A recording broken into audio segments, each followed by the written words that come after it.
नमस्कार दर्शकों, बहुत बहुत स्वागत है आप सभी का डीडी राजस्थान के कार्यक्रम हेलो डॉक्टर में। मैं हूं अर्पिता माथुर आपके साथ। आप सभी जैसे जानते हैं कि हमारे शरीर का हर अंग बेहद महत्वपूर्ण और ख़ास होता है और सबका अलग अलग काम होता है, लेकिन एक ऐसा अंग है जो पीछे रहकर भी बेहद ही महत्वपूर्ण है। हम बात कर रहे हैं हमारे शरीर की किडनी की, जो कि हमारे शरीर के एक फिल्टर के जैसे काम करता है। हमारे शरीर के विषैले पदार्थों को वो बाहर निकालता है। लेकिन जब किडनी ही खराब हो जाए, किडनी की सेहत ही खराब हो जाए, जब हमारे शरीर के साथ बेहद ही गंभीर समस्याएं उत्पन्न होने लग जाती हैं, जैसे कि डायलिसिस और किडनी ट्रांसप्लांट तक की भी नौबत आ सकती है। आज हम इसी विषय पर चर्चा करने वाले हैं कि किडनी रोग कौन कौन से होते हैं और किडनी ट्रांसप्लांट की जरूरत कब पड़ती है। क्या कुछ लक्षण होते हैं किडनी रोग के जिन्हें समय रहते हमें जानना बेहद जरूरी है, क्योंकि अगर भारत देश की बात की जाए तो भारत में करीब हर साल 2 लाख लोग जो हैं किडनी ट्रांसप्लांट के लिए रेडी रहते हैं, लेकिन उनमें से करीब 10% ही हैं जिन्हें किडनी ट्रांसप्लांट का इलाज मिल पाता है। कारण जागरूकता की कमी, या यूं कह सकते हैं कि अंगदान जो है उसके प्रति लोगों में डर पैदा होता है। इन्हीं सब मुद्दों पर आज हम बात करने जा रहे हैं हमारे आज के रोग विशेषज्ञ से। हमारे साथ हैं डॉक्टर कुलदीप पूनिया जी। आप वरिष्ठ किडनी रोग विशेषज्ञ हैं, सर्जन हैं और असिस्टेंट प्रोफेसर हैं SMS medical college and hospital Jaipur से। बहुत बहुत स्वागत है डॉक्टर साहब आपका। Thank you ma'am, Arpita ma'am को धन्यवाद जी। तो दर्शकों, अगर आपके मन में भी कोई सवाल है किडनी से संबंधित, आप कुछ सवाल करना चाहते हैं हमारे विशेषज्ञ से, तो हमें कॉल कर सकते हैं, हमारे साथ जुड़ सकते हैं। हमारा नंबर आप नोट कर लीजिए 0141270499, 0141270498। तो चलिए अब शुरुआत करते हैं आज की चर्चा की। डॉक्टर साहब, किडनी पर हम बात कर रहे हैं। हम सभी जानते हैं कि किडनी हमारे शरीर में फिल्टर की जैसे काम करती है। इसके अलावा जो है किडनी हमारे शरीर के लिए किस तरीके से लाभकारी साबित होती है और किस तरीके से फंक्शनिंग करती है, ये बताइए सबसे पहले। अर्पिता जी, किडनी 2 होती हैं एक ह्यूमन बीइंग में जी। और हर किडनी में मिलियंस नेफ्रॉन होते हैं। नेफ्रॉन एक छोटी इकाई है जो फिल्ट्रेशन की एक छोटी इकाई के रूप में, जिस तरह से एक मकान में एक ईंट इकाई है, वैसे किडनी के अंदर एक नेफ्रॉन एक इकाई है और वो मिलियन की संख्या में। जी। गॉड के क्रिएशंस में किडनी को देखा जाए तो ये बॉडी में अवशिष्ट पदार्थों का एक तरह से एक्सक्रीशन और एक्स्ट्रा जो फ्लूइड्स हैं, एक्स्ट्रा इलेक्ट्रोलाइट्स हैं, उनको शरीर से बाहर निकालती है। जी। तो किडनी जो है उसका ब्लड सर्कुलेशन जो है शरीर का लगभग 25% बॉडी का एक टाइम में सर्कुलेशन किडनी के थ्रू जाता है। अच्छा। तो इस दृष्टि से भी किडनी बहुत महत्वपूर्ण है कि उस अंग में सबसे ज्यादा वेस्कुलरिटी होते हुए शरीर से फ्लूइड को, इलेक्ट्रोलाइट को, अवशिष्ट पदार्थों को, जो भी बॉडी के अंदर मेटाबॉलिज्म से बनते हैं, उनको बाहर निकालती है। और आज के टाइम में मुझे लगता है कि गुर्दा, जिसको आम भाषा में गुर्दा बोलते हैं, किडनी, वो शरीर का एक अभिन्न अंग है जिसके बारे में जागरूकता होना बहुत जरूरी है। बिल्कुल सही कहा डॉक्टर साहब आपने, क्योंकि आपने जिस तरीके से बताया किडनी हमारे शरीर के लिए कितनी इम्पोर्टेंट है, वो छुपी रहती है लेकिन लोग उसके बारे में बहुत कम अवेयर होते हैं, ज़्यादा ध्यान भी नहीं दे पाते हैं। अगर हम कारणों की बात करें, किन किन कारणों से किडनी की जो समस्याएं और किडनी के रोग उत्पन्न होते हैं, उसके बारे में बताइए। कारण एज के हिसाब से देखें तो पर्टिकुलर हर एज में हर कारण भिन्न होता है। जी। किसी बच्चे में यदि हम ये बात करते हैं तो जन्मजात विकृतियां होती है उस बच्चे में, और उसके लक्षण एक सामान्य से लक्षण से स्टार्ट होता है कि बच्चा हर टाइम स्कूल में जा रहा है, एक 9-10 ईयर का हो गया है, उसके बावजूद भी ड्रॉप बाय ड्रॉप यूरिन गिर रहा है। तो टीचर्स उसको कंप्लेंट करते हैं कि बच्चा आपका बार बार बाथरूम में जा रहा है। पेरेंट्स भी ये कहते हैं कि हाँ, इसकी हमेशा से अंडरगारमेंट्स भी गीले रहते हैं।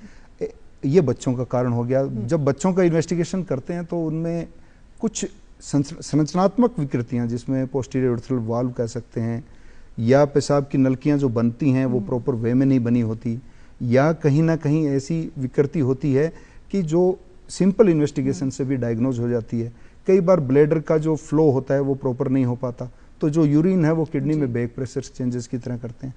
अब बड़ों की बात करते हैं तो हाइपरटेंशन, डायबिटीज, इवन जो स्टोन डिजीज हैं, जो छोटे छोटे स्टोन जिनको हम इग्नोर करते हैं, वो स्टोन्स, और ये जो अनावश्यक दवाएं, और इवन जो यंग यूथ जो कुछ सप्लीमेंट्स लेते हैं बॉडी बिल्डिंग के लिए, उनमें कंटेंट्स का पता नहीं रहता और उसका यूज, और अनावश्यक दर्द की दवाएं पर्टिकुलर, कुछ एंटीबायोटिक्स, जिससे देखा जाए तो जैसे इन जनरल जो प्रैक्टिशनर, जो रजिस्टर्ड प्रैक्टिशनर नहीं है गवर्नमेंट के द्वारा, उन लोगों के द्वारा दी जाने वाली दवाएं, और इवन जो आयुर्वेद के नाम पे यदि ऑथोराइज्ड लोग नहीं हैं, वो कुछ बस में या कुछ देते हैं, वो भी किडनी को डैमेज करती है। बिल्कुल, आपने युवाओं की बात की है डॉक्टर कुलदीप, उसमें आपने बोला है कि अलग अलग अनावश्यक दवाइयाँ और पाउडर्स युवा जो हमारे ले लेते हैं, और आजकल देखा जाए सिचुएशन ऐसी हो गई है कि युवाओं में सबसे ज़्यादा किडनी की समस्या देखने को मिल रही है।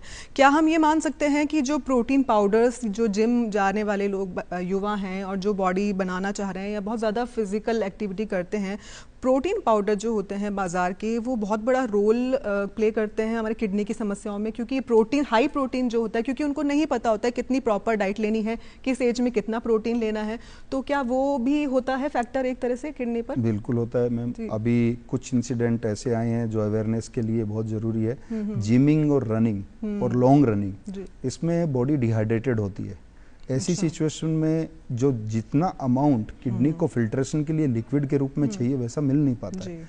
और बॉडी की जो मसल्स फाइबर होते हैं, उनसे मायोग्लोबिन नाम का कंटेंट निकलता है, जो रक्त में ज़्यादा मात्रा में हो जाता है जब हैवी एक्सरसाइज करते हैं।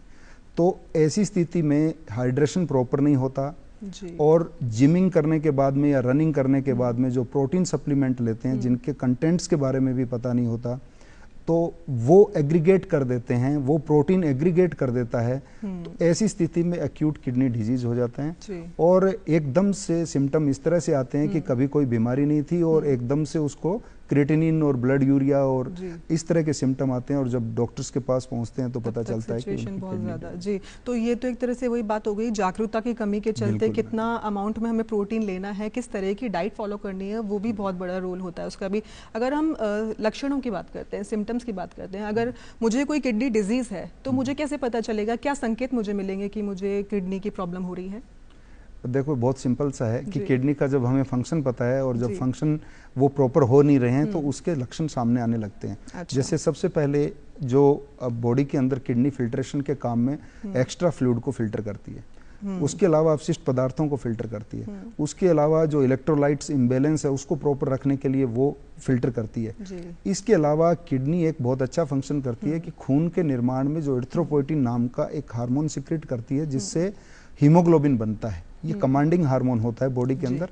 तो ऐसे पेशेंट्स में जिनमें क्रोनिक किडनी डिजीज हो जाते हैं, उनमें एनीमिया की स्थिति बनती है और हीमोग्लोबिन उनका 5, 6, 7 के आसपास ही रह पाता है। और किडनी कई बार डैमेज होने के साथ साथ इसमें फिल्ट्रेशन ब्लड का बहुत ज़्यादा होता है, तो बीपी ऑटोमेटिक बढ़ने लगती है। तो जो ब्लड प्रेशर है वो रेज्ड हो जाएगा, और फ्लूइड ओवरलोड होने की वजह से लंग्स में फ्लूइड, बॉडी के अंदर हर जगह फ्लूइड होने की वजह से स्वेलिंग आने लगती है, पाँव में स्वेलिंग, फेस पे स्वेलिंग, और इवन सांस लेने में दिक्कत आती है। और कुछ जैसे ब्लड यूरिया के कंटेंट और क्रिएटिनिन है, जो आदमी की जो एक कॉन्शियसनेस है उसमें अल्टर्ड सेंसोरियम जैसे सिम्टम भी आने लगते हैं। बिल्कुल डॉक्टर साहब, क्योंकि जो लक्षण आपने बताए हैं वो कई तरह से सिमिलर भी हैं, कॉमन भी हैं, लेकिन अगर हम रिस्क फैक्टर की बात करें, सबसे ज़्यादा रिस्क फैक्टर किन लोगों में ये होता है कि उनमें 100% ये चांसेस है कि वो किडनी उनकी फेल हो सकती है? जैसे कि आपने बताया कि जो बीपी के पेशेंट्स हैं उनमें भी ज़्यादा हो सकते हैं, तो और कौन कौन से रिस्क फैक्टर होते हैं लोग, मरीजों में?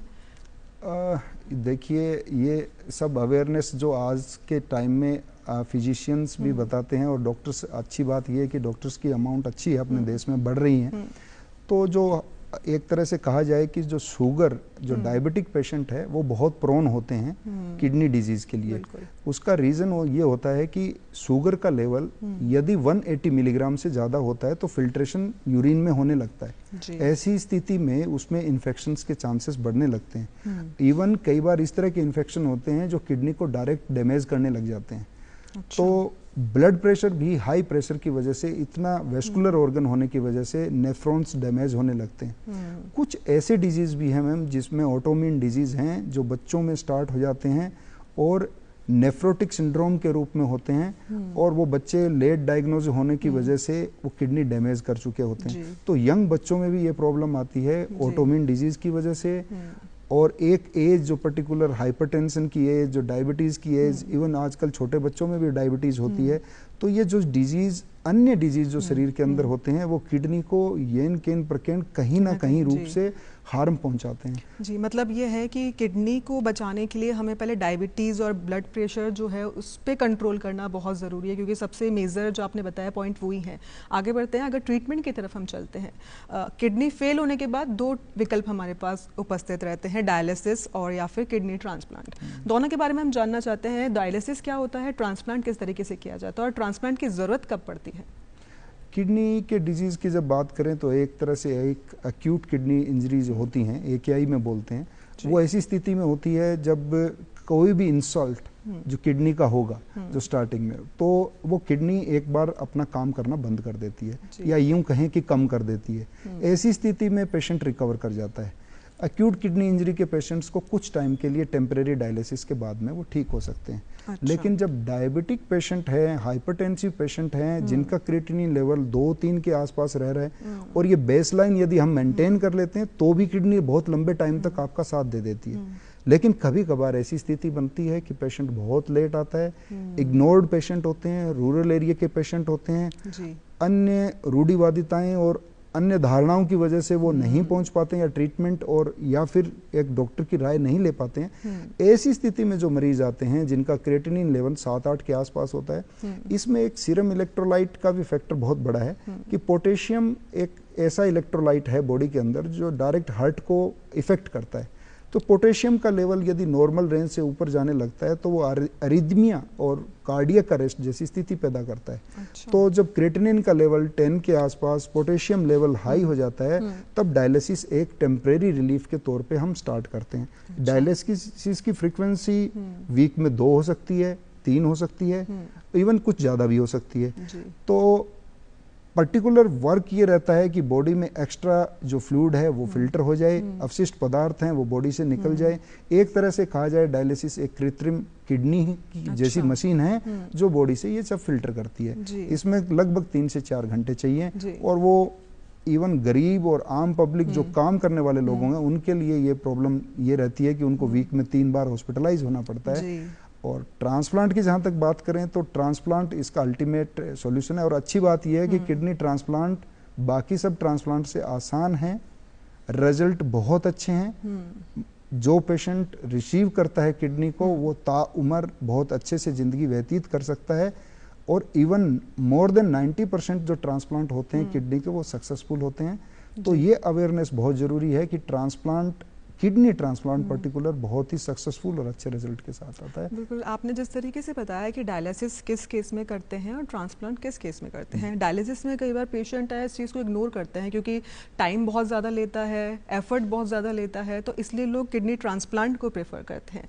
ट्रांसप्लांट की जो प्रक्रिया होती है उसको हम जानना चाहते हैं किस तरीके से होती है और आफ्टर जो सर्जरी होती है, आफ्टर ट्रांसप्लांट जो होता है, तब क्या कुछ चीज़ें पेशेंट को ध्यान रखने योग्य ज़रूरी है?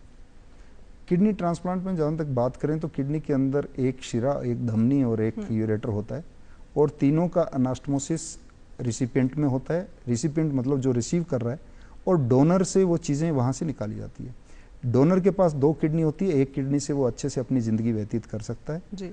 और रिसिपिएंट के वो किडनी जो पहले जो किडनी रहती है, जो वीक किडनी होती है, जो काम नहीं कर रही होती है, वो किडनी को हम उस जगह से नहीं निकालते और निकालने की ज़रूरत होती है तो पर्टिकुलर अलग केसेस होते हैं जिनमें निकालते हैं जी। तो ट्रांसप्लांट के व्यू में देखा जाए तो जब दोनों आर्टरी और धमनी को दोनों को जोड़ने के बाद में यूरेटर को हम ब्लेडर के साथ जोड़ देते हैं।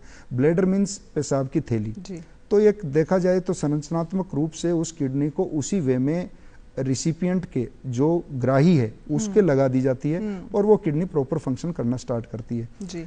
और किडनी जो फंक्शनिंग है वो पेशेंट हमारे डोनर तो डे 2 या डे 3 पे डिस्चार्ज कर दिया जाता है और रिसिपिएंट को हम थोड़ा सा मॉनिटरिंग उसके यूरिन आउटपुट 5 to 7 डेज और इवन कुछ केसेस में 10 डेज भी रखते हैं। डॉक्टर कुलदीप, हमारे साथ एक कॉलर जुड़ गए हैं, हम उनसे सवाल लेना चाहेंगे। हेलो हेलो जी। जी मैम, मैं काव्या बात कर रही हूँ कानपुर से जी। क्या सवाल है आपका? हाँ, मेरे फादर 75 इयर्स ओल्ड हैं। उनको एक्चुअली बिना कमोड पे बैठे यूरिन पास आउट नहीं होती। यूरिन पास नहीं होती? यूरिन पास नहीं होती है। वो 75 इयर्स ओल्ड हैं, तो उसका क्या कारण है? जी। कानपुर से आप बोल रहे हैं, थैंक यू। मैं आपको बताना चाहूँ कि 75 ईयर ओल्ड एज में प्रोस्टेट एक मेन सिम्टम होता है जिसकी वजह से प्रोस्टेट इनलार्ज हो जाता है, और इनलार्ज होने की वजह से यूरिन में रुकावट होने लगती है। जिस तरह से बॉडी में कैटरेक्ट एक एजिंग फैक्टर है, उसी तरह से प्रोस्टेट भी एक एजिंग फैक्टर है। इसलिए आपको एक जो भी स्पेशलिस्ट डॉक्टर है, यूरोलॉजिस्ट, उनसे आप कंसल्ट करके और इनके इन्वेस्टिगेशंस करवाइए। कई बार क्या होता है कि यूरिन नहीं बनना और यूरिन पास नहीं होना, दोनों डिफरेंस है। तो आप एक बार कंसल्ट कीजिए पर्टिकुलर डॉक्टर से, या यूरिन नहीं बन रहा या यूरिन में रुकावट है। जी डॉक्टर साहब, आगे बढ़ते हैं। एक सवाल ये है कि जिस तरीके से आपने बताया है कि डोनर की बात की आपने, डोनर सबसे इम्पॉर्टेंट होता है किडनी ट्रांसप्लांट में। अगर डोनर जो दे रहा है उसके बारे में हम जानना चाह रहे हैं कि कौन डोनर हो सकता है, वो लोगों को बताना बहुत ज़रूरी है। कई बार क्या होता है, डोनर के प्रति लोगों में अवेयरनेस नहीं होती, जागरूकता नहीं होती है कि हम कहाँ से लाएं, क्या करें। तो उसके बारे में बताइए हमारे दर्शकों की डोनर कौन कौन हो सकते हैं, और क्या कुछ उसके कुछ रूल्स नियम भी होते होंगे डोनर के? बिल्कुल होते हैं मैम। डोनर में लाइव डोनर और कैडेवरिक डोनर। कैडेवरिक डोनर वो होते हैं जो अंग दान करते हैं। अच्छा। ब्रेन डेड पेशेंट होते हैं, घर वालों की इच्छा से दान दिए जाते हैं। खुशी की बात यह है कि महाराष्ट्र के बाद अपने देश में राजस्थान सेकंड नंबर पे हैं डोनेशन में।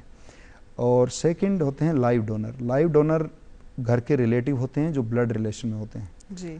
मदर सन को दे सकती है, फादर दे सकते हैं, हस्बैंड वाइफ को दे सकते हैं, सिस्टर ब्रदर को दे सकते हैं। तो जो NOTTO, national organ and tissue transplant organisation, जो अपने नेशनल बॉडी है, उसी तरह से स्टेट में सोटो है जी। इनके कुछ क्राइटेरियाज हैं, और उस क्राइटेरिया के तहत पे कैडेवरिक जो ट्रांसप्लांट की लिस्टें बनती है, और प्रायोरिटी बेसिस पे उनको लिस्ट अप किया जाता है। बिल्कुल। और बहुत ही फेयर, बहुत ही अच्छा है। जागरूकता यदि बढ़ती है तो कैडेवरिक जो ट्रांसप्लांट है वो हमारे लिए बहुत फ्रूटफुल है, क्योंकि जिसके किडनी वर्किंग नहीं है उनको ये किडनी, कैडेवरिक किडनी मिलती है, उसकी लाइफ में आमूलचूल परिवर्तन आ जाता है और वो सामान्य जीवन जी पाता है। डॉक्टर कुलदीप, एक और कॉलर हमारे साथ जुड़ गए हैं, उनका सवाल ले लेते हैं पहले। हेलो हेलो जी, नमस्ते। क्या नाम है आपका, कहाँ से बोल रहे हैं, सवाल कीजिए। मेरा नाम श्यामलाल मदान है जी। क्या सवाल है आपका? मेरा सवाल यह है कि मेरे बेटे की किडनी खराब है, उसके पाँव में सूजन आई हुई है, बीपी हाई रहता है। 2.5 वर्ष का? हाई जी। पाँव में सूजन है, किडनी खराब। उस बच्चे के आप इन्वेस्टिगेशन, एज कितनी है? 2.5 साल बताइए। 56 साल। 56 इनकी जी जी। ऐसी स्थिति में इनके क्रिएटिनिन और इनका जो ब्लड यूरिया लेवल हैं वो यदि बहुत हाई है तो इनका टेम्परेरी डायलिसिस होना चाहिए। और आजकल एवी फिस्चुला बनता है, उस फिस्चुला के माध्यम से पेनलेस जैसी प्रोसेस हो जाता है, उसमें वेन थोड़ी डायलेटेड मिल जाती है, तो डायलिसिस से स्टार्ट करवाइए। और उसका कोज क्या है, क्योंकि किडनी डैमेज होने के बहुत सारे कोज है। कुछ ऐसी डिजीज होते हैं जिसमें आईजी नेफ्रोपैथी जैसे डिजीज होते हैं, तो वो बायोप्सी भी करवानी जरूरी है। तो नेफ्रोलॉजिस्ट जो हैं उनसे, और किडनी में जो बीपी ब्लड प्रेशर वाले हैं वो मेडिसिन कंटिन्यू रखिए और डायलिसिस की प्रोसेस में चलिए, और ट्रांसप्लांट लिस्ट में कैडेवरिक में अपना नाम डलवाइए। और जो घर में यदि लाइव डोनर कोई दे सकते हैं आपके रिलेशंस में है, उनका वर्कअप करवाइए, और बहुत ही नॉर्मल जिंदगी वो बच्चा जी सकता है। तो आप प्रोसेस में आइए और बच्चे को पूरा इन्वेस्टिगेट करवाइए। जी बिल्कुल। डॉक्टर साहब, एक सवाल यह है, क्योंकि बच्चों की अगर बात हो रही है, छोटे बच्चों में जो किडनी ट्रांसप्लांट होता है, क्या रिस्की होता है या सुरक्षित हो सकता है, और कौन लोग हैं जो उसको डोनेट कर सकते हैं किडनी? क्योंकि ऐसा माना जाता है कि छोटे बच्चों को बड़े लोग डोनेट नहीं कर सकते, एक तरह से ये भ्रांति है, तो उसके बारे में थोड़ा सा अवेयर कीजिए। डोनेशन में और किडनी ट्रांसप्लांट में कोई एज बाउंडेशन नहीं है। एज बाउंडेशन उस एज में आती है जब डोनर किडनी दे रहा है, उसकी एज बहुत ज़्यादा होती है। तो ऐसी स्थिति में क्या होता है कि एक्सटेंडेड डोनर क्राइटेरिया बनाए हैं। अभी हमने एसएमएस में ही more than 80 year old donor जो मदर ने अपनी डॉटर को डोनेट किया था। अच्छा। तो डोनर का क्राइटेरिया, इसी तरह से रिसिपिएंट का भी कोई ऐसा एज सच क्राइटेरिया नहीं है कि इस एज में पर्टिकुलर, बस इतना सा होता है कि बच्चे में स्पेस जो है किडनी ट्रांसप्लांट के लिए वो जगह कम रहती है। तो एज लिमिट नहीं है। एज लिमिट उस जगह है जहाँ पे किडनी की भी एज होती है, जैसे किसी व्यक्ति की विशेष की एज है उसी तरह से किडनी की एज है। तो किडनी का फिल्ट्रेशन प्रॉपर हो, अच्छी किडनी हो, वो डोनेट होती है तो उस बच्चे को लंबे टाइम तक वो बेनिफिट मिलता है। और बच्चे का स्पेस जो है ट्रांसप्लांट के लिए वो एक इम्पोर्टेंट पार्ट है। डॉक्टर कुलदीप, ओवरऑल अगर हम बात करते हैं तो किडनी ट्रांसप्लांट जो है उसके बाद अगर जीवन की बात करते हैं तो क्या जीवन सामान्य रहता है? क्या ये चांसेस होते हैं ऐसा कि दोबारा वो वापस ना हो किडनी डिजीज? लेकिन उससे पहले हमारे साथ एक कॉलर जुड़ गए हैं, पहले उनका सवाल ले लेते हैं, फिर आप मेरे सवाल का जवाब दीजिए। हेलो। हाँ जी, नमस्कार। नमस्ते। मैं लोस्टर से बोल रहा हूँ, गोविंदराम सैनी जी। मेरी बहन है 31 जनवरी से 31 दिसंबर के एसएस में भर्ती है नेफ्रोलॉजी में। जी, सवाल कीजिए। जी, भर्ती है। उनके किडनी ट्रांसफर के लिए अभी डायलिसिस, आज ही डायलिसिस हुई है, उसके ट्रांसप्लांट कराना है। जी जी, आप जी डायलिसिस पे और ट्रांसप्लांट करवाना, आप क्या जानना चाहते हैं? मेरा नाम आ रहा है। तो हम ये चाह रहे हैं जो ट्रांसप्लांट के लिए, मेरी माता जी 85 वर्ष की है, तो उसकी किडनी वो लग सकती है क्या? अच्छा, इसके लिए कुछ टेस्ट होते हैं। किडनी की फिल्ट्रेशन देखा जाता है कि किडनी का जीएफआर कितना है, क्योंकि किसी डोनर से यदि किडनी लेने के बाद में ये वो डोनर ही खुद रिसिपिएंट की कैटेगरी में आ जाए तो ऐसी किडनी नहीं ली जाती। डोनर का वेलबींग सबसे पहले देखी जाता है, इसलिए कुछ पर्टिकुलर इन्वेस्टिगेशंस की जाते हैं जिसमें किडनी के फिल्ट्रेशन पावर को देखा जाता है। यदि किडनी का जीएफआर अच्छा है, ऐसी स्थिति है और दूसरी किडनी से उनका जीवन भी बढ़िया निकल सकता है, तो ऐसी स्थिति में 85 ईयर ओल्ड एज पेशेंट्स के भी किडनी डोनर बन सकते हैं। और इसके लिए आपको इन्वेस्टिगेशन, जो एक इन्वेस्टिगेशन होता है वो करवाइए, और उनका ओवरऑल वो डायबिटिक नहीं होने चाहिए, वो हाइपरटेंसिव नहीं होने चाहिए, उनके स्टोन्स नहीं होने चाहिए किडनी में। ऐसी स्थिति है तो कोई दिक्कत नहीं है, उनका एक्सटेंडेड डोनर क्राइटेरिया में रख के और डोनेशन किया जा सकता है। बिल्कुल। डॉक्टर कुलदीप, कॉलर से पहले मेरा एक सवाल था कि आफ्टर सर्जरी क्या जो मरीज है उसका जीवन सामान्य जीवन हो सकता है जैसे वो पहले की तरह रहता था, और क्या चांसेस हैं कि दोबारा वो किडनी डिजीज नहीं हो सकती है? ये बहुत अच्छा क्वेश्चन किया है। संयोग की बात है कि रीनल ट्रांसप्लांट में हमारे जो मोर देन 90% सक्सेसफुल रेट है, और आफ्टर 1 ईयर यदि उसमें स्टार्टिंग की कुछ सर्जिकल कॉम्प्लिकेशन हो सकती है, वो बहुत माइन्यूट होती है, इन जनरल होती नहीं है। और सेकंड, कुछ डिजीज ऐसे होते हैं जो किडनी में रिकरेंस होते हैं, क्योंकि जो किडनी आपने ट्रांसप्लांट की है उसमें भी बॉडी का डिजीज, जो डिजीज पहले किडनी को खराब कर चुका है वो ट्रांसप्लांटेड किडनी को भी खराब कर सकता है। जैसे कुछ पर्टिकुलर डिजीज आईजीए नेफ्रोपैथी और कुछ अन्य डिजीज भी हैं जो किडनी को डैमेज करते हैं। तो ऐसी स्थिति में तो अवेयरनेस जरूरी है कि ऐसे पेशेंट यदि डायलिसिस पे ही रहें तो ज्यादा बेटर है। अच्छा। क्योंकि किसी की किडनी खराब, ली हुई किडनी भी खराब होगी। सेकेंड, जो ट्रांसप्लांट होने के बाद में पेशेंट एक सामान्य जीवन ही जीता है। कुछ मेडिसिन, 1 या 2 मेडिसिन उनको लेनी पड़ती है, थोड़ी सी अवेयरनेस उनको सामान्य लोगों से ज्यादा रखनी पड़ती है, और टाइम बिंग उनको अपने इन्वेस्टिगेशन करवाने पड़ते हैं। अदरवाइज एक हेल्दी और सामान्य लाइफ अपनी व्यतीत कर। तो हेल्दी और सामान्य लाइफ अगर वो जीना चाहते हैं तो आफ्टर रिकवरी या आफ्टर सर्जरी हम बात करते हैं तो कैसे शुरुआत की जाए? क्या कुछ सावधानियां उनको रखनी चाहिए लाइफस्टाइल में? क्या कुछ खान पान रखना चाहिए? किस तरीके से उनका रूटीन होना चाहिए, वो जानना भी बहुत ज़रूरी है। किडनी किसी भी बॉडी में दूसरे का ऑर्गन आता है तो इम्यूनिटी जो एक इशू आता है, तो ऐसे पेशेंट्स में इम्यूनिटी को थोड़ा लो रखा जाता है। हमारी बॉडी उस चीज़ को एक्सेप्ट करने में टाइम लगाती है। जी, तो ऐसी स्थिति में इम्यूनो सप्रेसेंट ड्रग्स स्टार्ट होते हैं तो बॉडी की रोग प्रतिरोधक क्षमता ऑलरेडी कम हो जाती है। जी। अब ऐसी स्थिति में सामान्य जो वातावरण में अन्य इन्फेक्शंस हैं उनके इन्फेक्शन होने के चांसेस ज़्यादा रहते हैं। जी। दूसरा, अवेयरनेस के मामले में जैसे डायबिटीज आगे जाके फ्यूचर में होना है, हाइपरटेंशन आगे जाके फ्यूचर में होना है, यूरिन में कोई इन्फेक्शन नहीं हो जाए, इस तरह की अवेयरनेस और टाइम बिंग अपने सारे जो टेबलेट्स वगैरह हैं वो लेनी, ये एक बहुत ज़्यादा जरूरी फैक्टर है। बाकी अवेयरनेस के मामले में और कोई विशेष अवेयरनेस की ज़रूरत नहीं रहती। जी। एक सबसे बड़ा सवाल ये आता है, क्योंकि जागरूकता कहा जाता है बहुत ज़रूरी है आज के समय में। कोई भी बीमारी हो, कोई भी समस्या हो, नॉलेज सबको है लेकिन जागरूक लोग बहुत कम होते हैं, तो समय रहते इलाज नहीं मिल पाता है, इस वजह से देरी हो जाती है।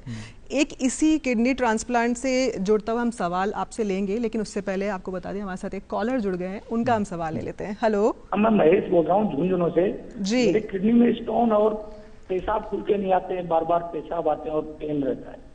जी, किडनी में स्टोन को इग्नोर मत कीजिए। यदि किडनी में स्टोन है तो स्टोन किडनी को कुछ मरीजों को लास्ट स्टेज तक ले जाता है, एक किडनी डैमेज हो जाती है और मरीज को पता भी नहीं चलता, दूसरी किडनी उसकी प्रॉपर फंक्शनिंग में रहती है। तो स्टोन को कोई भी व्यक्ति उसको इग्नोर नहीं करें। स्टोन है और आपको लगता है कि स्मॉल साइज का है तो भी आप 3 मंथली अल्ट्रासाउंड या बेसिक इन्वेस्टिगेशंस आप रिपीट करवाइए, ताकि आपको अवेयरनेस रहे कि मेरा जो स्टोन है वो अभी है या नहीं है। यदि ये स्टोन आपको परेशान कर रहा है तो उचित मार्गदर्शन में उस स्टोन का बहुत ही अच्छे से ट्रीटमेंट है, लेजर हैं, बहुत अच्छे अच्छे छोटे छोटे प्रोसीजर्स हैं टेक्नोलॉजी के द्वारा, आप उनको क्लियर करवाइए। स्टोन को किडनी में मत रखिए। जी डॉक्टर कुलदीप, एक सवाल यह है कि ट्रांसप्लांट जब हम कर रहे हैं किसी और की किडनी बॉडी में जब लग रही है तो वो जो किडनी है वो कितने साल तक सुरक्षित रहती है हमारी बॉडी में, कितने साल तक उसका ध्यान रखने की ज़रूरत है? क्या ऐसा होता है कि वापस उसको रिकवरी की ज़रूरत होती है? क्या कुछ इसका प्रोसेस होता है? किडनी ट्रांसप्लांट के बाद में जब एक बार सक्सेसफुल किडनी ट्रांसप्लांट हो जाता है, in general more than 90% successful transplant होते हैं। अच्छा। तो ऐसी स्थिति में कोई विशेष ऐसा नहीं होता कि किडनी जो सामान्य किडनी उसकी नेचुरल किडनी है उसी तरह के डिजीज उसको प्रभावित करते हैं, न कि ट्रांसप्लांट होने के बाद में कुछ उसको अलग डिजीज होंगे जो प्रभावित करेंगे। तो जो बॉडी में हमारी 2 किडनी जो हमने रखी हुई है उतना केयर कर रहे हैं, ट्रांसप्लांटेड किडनी का भी उसको केयर रखना चाहिए। थोड़ी सी अवेयरनेस ये होती है कि उसमें कुछ मेडिसिन उनकी लगातार चलती है। जी डॉक्टर कुलदीप, एक और कॉलर हमारे साथ जुड़ गए हैं। हेलो हेलो जी जी हेलो, ये दाएं हाथ में बैक में। जी हेलो जी जी जी जी सुन रहे हैं। हाँ, हमारी पत्नी की उम्र है जी, हमारी पत्नी की उम्र है 67 साल की लगभग सर। तो पीछे हाथ में दाईं तरफ के पीछे तो दर्द रहता है, तो ये किडनी का तो नहीं हो सकता?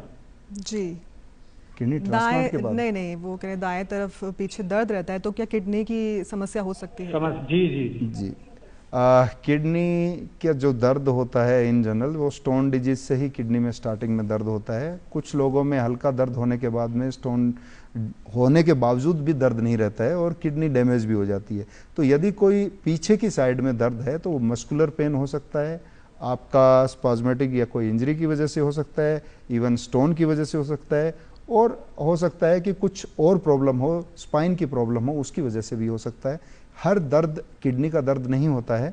किडनी की पर्टिकुलर लोकेशन में एक स्पेसिफिक तरह का पेन होता है जो स्टोन में इंडिकेट करता है वो स्टोन कहाँ पे है, किस तरह की रुकावट कर रहा है कि नहीं कर रहा है, उस पर डिपेंड करता है। तो कोई भी दर्द हो उसको दर्द को भी सामान्य न माने, परामर्श लेना उचित है और उचित मार्गदर्शन में उसकी जांचें करवाइए। बिल्कुल डॉक्टर कुलदीप, आखिरी सवाल आपसे लेना चाहेंगे क्योंकि समय की कमी है, तो आखिरी सवाल ये रहेगा हमारा, क्योंकि अंगदान जो है बेहद ज़रूरी है इस केस में, किडनी ट्रांसप्लांट में। तो हमारे दर्शक जो हमें देख रहे हैं उनके मन में भी कई मिथक होते हैं, कई भ्रांतियाँ होती हैं अंगदान के प्रति। आप हमारे दर्शकों की जो भ्रांतियां उनको दूर कीजिए, किस तरीके से आप संदेश देंगे एज ए डॉक्टर, और साथ ही जो उन्होंने ट्रांसप्लांट कराया है उनको किन किन बातों का ध्यान रखना चाहिए, वो सब एक लास्ट मैसेज क्या रहने वाला है?